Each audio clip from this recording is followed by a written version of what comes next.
আচ্ছা ধরো তোমার সবেমাত্র বিয়ে হয়েছে এবং বিয়ের ঠিক 2 থেকে 3 দিনের মধ্যে হঠাৎ করে রাত্রির বেলা ছাদে গিয়ে দেখলে তোমার বউ একটা কাঁচা মুরগি চিবিয়ে চিবিয়ে খাচ্ছে।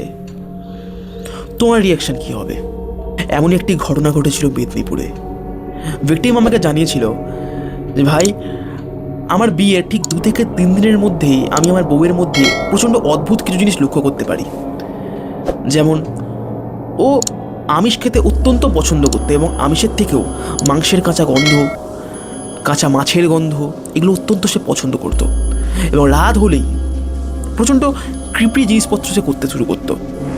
যেমন আমার দিকে অদ্ভুতভাবে তাকানো, এক জায়গায় চুপ করে বসে থাকা, কোনো কথা না বলা, এবং রাতে করে হঠাৎ করে চিৎকার করে ওঠা।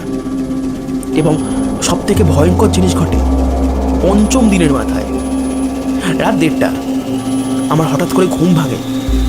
আমি তাকে খুঁজে পাচ্ছি না। আমার হঠাৎ করে ঘুম ভাঙে এবং পাশে দেখি আমার বউ নেই। খুঁজতে খুঁজতে আমি যাই ছাদে গিয়ে দেখি আমার বউ বসে বসে একটা কাঁচা মুরগি চিবিয়ে চিবিয়ে খাচ্ছে, সারা গায়ে রক্ত মাখা। নমস্কার, আমার নাম রাজ এবং আমি এরকম আরও ঘটনা নিয়ে আসি তোমাদের কাছে। শুনতে হলে অবশ্যই সাবস্ক্রাইব করতে ভুলবে না প্রেতজনিকে।